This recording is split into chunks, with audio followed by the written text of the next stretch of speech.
Hello बच्चों, previous lecture में हमने देखा कि कैसे एक बाइनोमियल की टर्म को आसानी से निकाला जा सकता है। लेकिन वो जो हम टर्म निकालते हैं वो हम स्टार्टिंग से निकालते हैं। जैसे मैंने बोला आपसे फिफ्थ टर्म निकाली, तो वो जो फिफ्थ टर्म आप किसी बाइनोमियल की निकालते थे ना, वो फ्रॉम द स्टार्टिंग था। आज के लेक्चर में हम ये देखने वाले हैं कि कैसे हम किसी टर्म को फाइंड कर सकते हैं जो लास्ट से गिवन हो। जैसे मैं बोलूं कि एक बाइनोमियल है 3x + 2, इसकी पावर है 7, तो मुझे वो टर्म निकालनी है जो लास्ट से थर्ड है। ऐसे मैं नहीं बोल रहा हूं, यहां पर मैं ये नहीं बोल रहा हूं कि वो टर्म निकालिए जो थर्ड है। अगर ऐसे बोलता है तो इसका मतलब है कि वो फ्रॉम द बिगिनिंग है, स्टार्टिंग से थर्ड टर्म पूछ रहा है। लेकिन वो बोल रहा है कि अगर मान लीजिए 3x + 2 की पावर 7 है और वो बोल रहा है वो टर्म निकालिए जो लास्ट से थर्ड है, लास्ट से थर्ड, तो सबसे पहले हमें उसे ये देखना होगा कि वो शुरू से कौन से टर्म है। जैसे एग्जांपल देता हूं कि यहाँ पर पावर कितनी है 7, तो इसके टर्म कितनी आएंगी टोटल? एक ही आएंगी, एक 2, एक 3, एक 4, एक 5, एक 6 और एक 7 और एक 8, टोटल टर्म आएगी 8। तो बेटा अगर कोई टर्म लास्ट से थर्ड है तो मतलब वो शुरू से कौन सी है? 6। लेकिन ये कम पावर में तो चल जाएगा, लेकिन अगर पावर 50 होती तो, या पावर 100 होती तो अगर मैं बोलता अगर कोई टर्म लास्ट से 72 है तो वो शुरू से कौन सी होगी? तो जब भी हम वो फॉर्मूले का यूज करेंगे ना, एनसीआर की x की पावर n - r, y की पावर r, टर्म निकालने का फॉर्मूला हमने देखा था, वो फॉर्मूला है शुरू से टर्म निकालने का कि वो कौन सी होगी। लेकिन जब भी ऐसा पूछा जाए कि लास्ट से ये टर्म निकालिए तो उसके लिए एक बार देख लीजिए कैसे करना है। तो देखिए इसी को ही अपन देखते हैं कि बेटा एक चीज देखिए, इसमें टोटल टर्म कितनी है, इसमें पावर कितनी है 7 और टोटल टर्म कितनी है 8। तो इसने बोला कि लास्ट से थर्ड टर्म बताइए। तो बेटा लास्ट से वैसे थर्ड टर्म कौन सी है? ये, लेकिन वो शुरू से कौन सी है? 6। देखिए अपन इसका एक फॉर्मूला जनरेट करते हैं। बेटा टोटल टर्म बताओ कितनी है? टोटल टर्म है 8। अब बेटा जो टोटल टर्म 8 है, बेटा एक से ज्यादा टर्म होगी तो टोटल टर्म होगी 8। अब वो लास्ट से कौन से टर्म को बोल रहा है कि लास्ट से वो टर्म है थर्ड। तो मान लीजिए इसमें से मैंने 3 माइनस कर दिया, तो बेटा 8 में से 3 गए तो कितने बचे?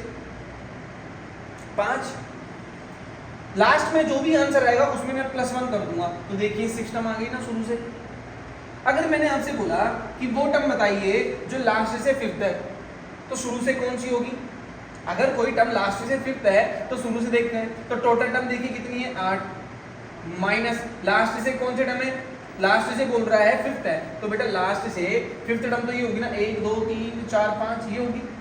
तो बेटा लास्ट से जो फिफ्थ टर्म है उसको माइनस कर दीजिए, तो बेटा कितना आ गया 3, उसमें 1 जोड़ दीजिए, देखिए शुरू से वो फोर्थ टर्म आ जाएगी। बोलो बोलो आई नहीं है?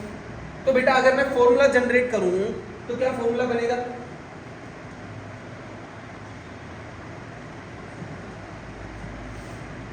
Term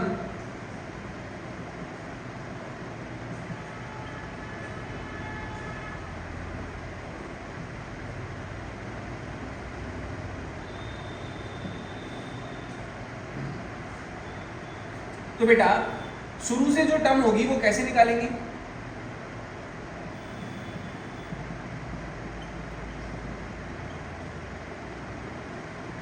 term from the beginning. अगर बेटा कोई भी टर्म अगर अपन को पता करनी है कि वो शुरुआत से कितनी है, तो मैं यहां पर लिखूंगा total term minus term from last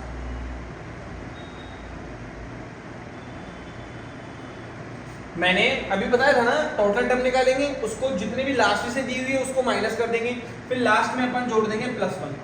इसका जो भी आंसर आएगा उसमें 1 जोड़ देना। इससे अपन ये पता कर लेंगे कि वो टर्म शुरुआत से कौन सी है। तो चलो बच्चों इसी सवाल को करते हैं। एक सवाल लेते हैं अपन। इस सवाल में क्या है देखिए, 2x - 1/x की पावर 25 है और आपको वो टर्म निकालनी है इसमें जो find 11 term from the last. बेटा मुझे वो टर्म बतानी है जो लास्ट से 11 है। तो सबसे पहले हम ये देखेंगे कि जो टर्म लास्ट से 11 है वो शुरू से कितनी है? तो बेटा मैंने आपको बताया था शुरू से टर्म निकालने के लिए फ्रॉम द बिगनिंग,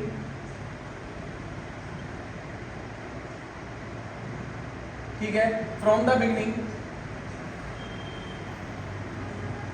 ठीक है। तो बताइए कैसे निकालेंगे फ्रॉम द बिगनिंग का। तो बेटा टोटल टर्म कितनी हो जाएगी, टोटल टर्म हो जाएगी 25 + 1 26, लास्ट से कितनी दे रखी है 11, अरे 11 को माइनस कर देंगे। अब बेटा 11 को माइनस करने पर ये हो जाएगा 5 और ये हो जाएगा 15, लास्ट में जोड़ देंगे +1। तो बेटा जो टर्म लास्ट से 11वीं है तो शुरुआत से कौन सी होगी 16, मतलब जो टर्म लास्ट से 11 है वो शुरुआत से होगी 15। मतलब मैं ऐसे बोलूं कि लास्ट से जो टर्म 11 है वो शुरुआत से 16 है, तो मतलब मैं 60 टर्म निकाल लूं जो शुरुआत से।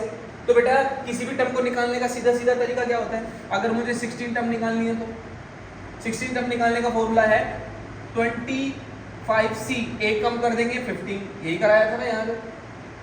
फिर फर्स्ट टर्म की पावर इन दोनों का माइनस करेंगे, कितना आएगा 10। फिर जो सेकंड टर्म है -1/x, उसकी पावर 15। इसको और सोल्व करते हैं 25c 15, बेटा 2 की पावर 10, x की पावर 10, इस 10 को मैंने 2 के साथ अलग कर दिया, x के साथ अलग कर दिया।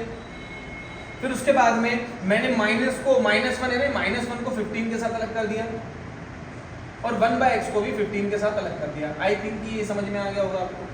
फिर बच्चों मैंने क्या किया उसके बाद देखिए,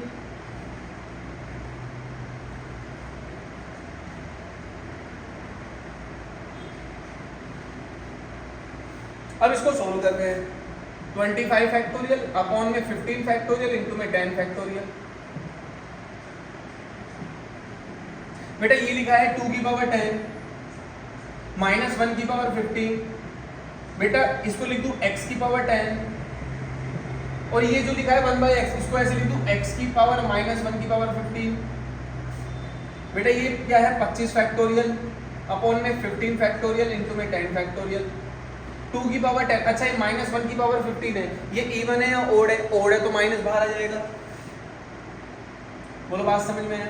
तो यहाँ पर लिख दिया 2 की पावर 10, बेटा ये लिखा x की पावर 10 और ये -1 इंटू 15 क्या हो जाएगा, पावर पावर आपस में मल्टीप्लाई हो जाती है, x की पावर -15। तो बेटा बेस से में तो पावर जुड़ जाएगी -25 का फैक्टोरियल अपॉन में 15 फैक्टोरियल इंटू में 10 फैक्टोरियल इक्वल्स टू में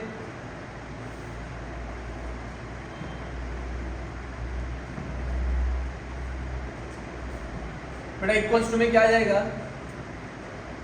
अच्छा इसमें देखिए, इसको इसके बाद इसको हटा देता हूँ, मैं यहाँ पर लिख देता हूँ। देखिए अब मैंने क्या किया बच्चों, इसके बाद में माइनस का 25 फैक्टोरियल अपॉन में 15 फैक्टोरियल इंटू में 10 फैक्टोरियल इंटू में, बेटा ये आ गया 2 की पावर 10, बेटा बेस से में तो पावर जुड़ जाएगी तो ये हो गया x की पावर -5। बोलो आया। अगर मैं बोलूँ इस वाले टर्म का बाइनोमियल कोफिशिएंट क्या है, इस वाली टर्म का बाइनोमियल कोफिशिएंट है ये, सॉरी कोफिशिएंट कौन सा है, कोफिशिएंट है ये, और कौन सी टर्म थी ये, मेरे हिसाब से 16 टर्म थी, तो 16 टर्म का बाइनोमियल कोफिशिएंट हो जाएगा 25c 15। ये तो बाइनोमियल कोफिशिएंट है, लेकिन कोफिशिएंट है ये पूरा। मेरी बात समझ में आ गई। आप लोग इसको कैलकुलेट करके 16 टर्म निकाल लेंगे। लेकिन ये जो टर्म थी वो बोल रहा था कि लास्ट से है 11, तो शुरुआत से कौन सी होगी 16, बात तो वही है। तो जब भी ऐसे सवाल आए जिसमें पूछे, जिसमें कहे कि लास्ट से ये टर्म है, तो पहले देखिए कि वो शुरुआत से कौन सी है, और शुरुआत से वो टर्म निकालने के लिए क्या फॉर्मूला लगेगा, मैंने बताया था टोटल टर्म, मेरी बात समझ में आ रही है, टोटल टर्म माइनस लास्ट से टर्म, फिर जो आएगा उसमें +1 आप कर देना। आई थिंक कि आपको ये चीज़ समझ में आ गई होगी। आगे के लेक्चर को धीरे धीरे हम बढ़ाएंगे और भी चीज़ें देखेंगे जो आपके काम की है। आज के लिए इतना ही काफ़ी है। थैंक यू बच्चों।